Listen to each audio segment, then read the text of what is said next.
ducking, dodging, you gotta look both ways before you cross the street. Everybody's taking shots at us Caitlin Clark fans. The drama surrounding Indiana's latest loss to the Dallas Wings was as bitter as it was revealing. What should have been a triumphant comeback became another example of the fine line between resilience and heartbreak in a season already shredded by injuries. This wasn't just another regular season loss.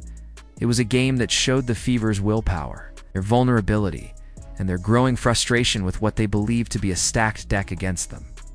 At the center of it all stood Aaliyah Boston, visibly furious with the officials and blunt in her post-game words.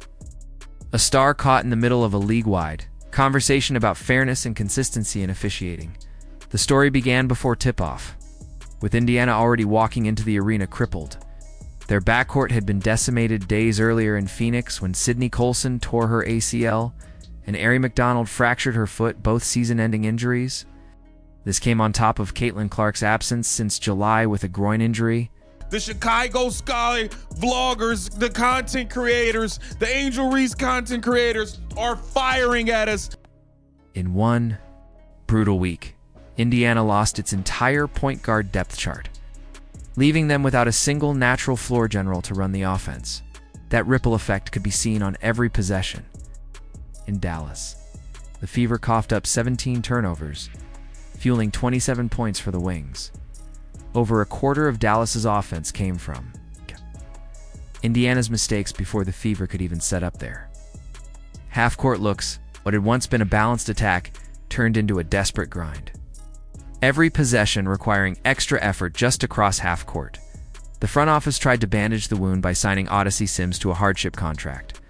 But expecting instant chemistry was unrealistic. She looked like what she was, a veteran tossed into the fire with a day's notice. That left only one real option: move Kelsey Mitchell into the role of lead ball handler. Normally a scorer, Mitchell suddenly had to orchestrate every trip. Non-stop. We gotta keep our head on a swivel, y'all. We gotta keep our head on a swivel. Stephanie White's a bum and needs to be fired. That's what's going on. Break full court pressure and still shoulder the scoring burden. She responded with 24 points on efficient shooting, but the energy it took was draining.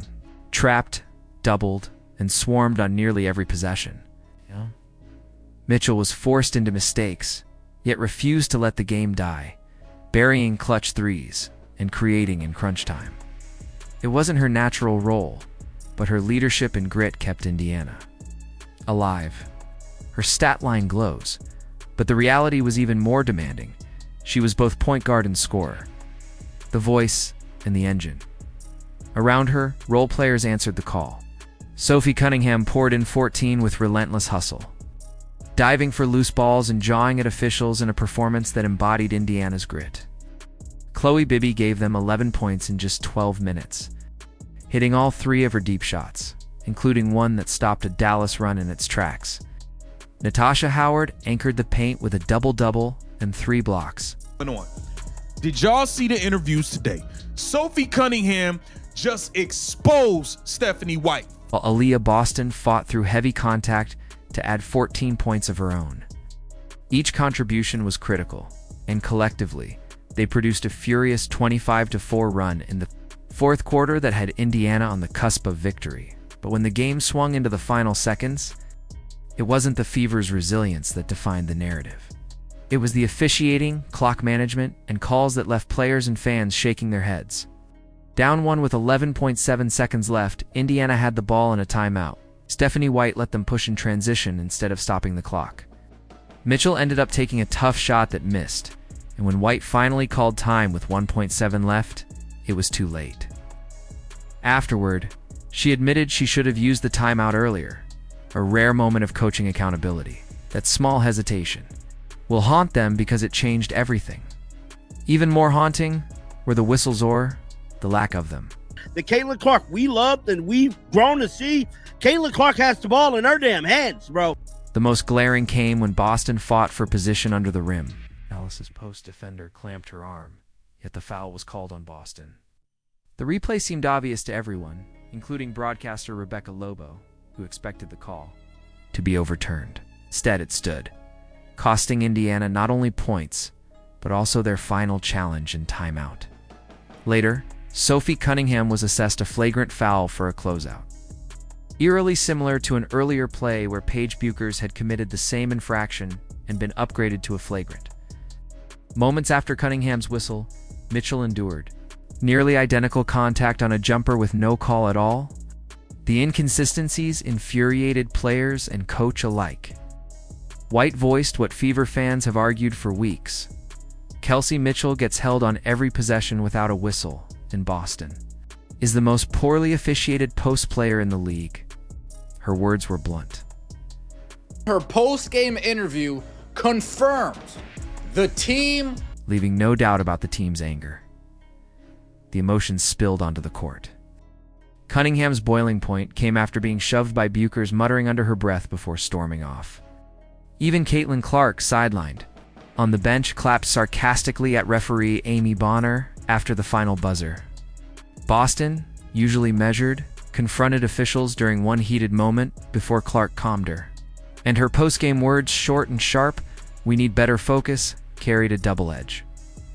On one hand, it was accountability toward her team's execution. The other, it was a veiled shot at officials whose inconsistency made focus nearly impossible. That duality captured the fevered mood perfectly. What makes this loss sting even more is the context. Dallas is one of the league's bottom teams, playing out a season more about draft odds than playoff seeding. Indiana needed this win to steady their position in a tight postseason race. Instead, they fell to 6th place. looks the best when the ball is in Caitlin's hands. Their margin for error shrinking with each game. Reality is that despite injuries stripping them of their identity, they fought back into contention, and it should have been remembered as one of the great fightbacks of the season. But the officiating and tactical missteps overshadowed it, turning a potential statement win into another bitter talking point. This game will linger. It revealed the resilience of a team patched together on the fly, the brilliance of a scorer forced to play out of position, and the cracks in a system where officiating too often becomes the story. It revealed the mounting frustration of a young star like Boston, who was asked to battle through more than just opponents, and it left fans asking whether the Fever can withstand not only the injuries, but also the sense of being targeted by a double standard. Their playoff hopes remain intact, but nights like this expose just how fragile that position is. So the question becomes, When she is the main decision maker and everything revolves around. was this simply one bad night of officiating and late-game mismanagement? Or is it part of a larger issue with how the Fever end their stars are treated in the WNBA? Should Stephanie White have taken that time out earlier, and would it have changed the outcome? How much longer can players like Kelsey Mitchell and Aaliyah Boston endure being punished for their talent without the whistle to protect them? These are the questions that will define not just this game, but how the Fever move forward in the final stretch. What do you think? Should Boston and Mitchell be getting more respect from referees? Is this game truly stolen from the Fever by officiating?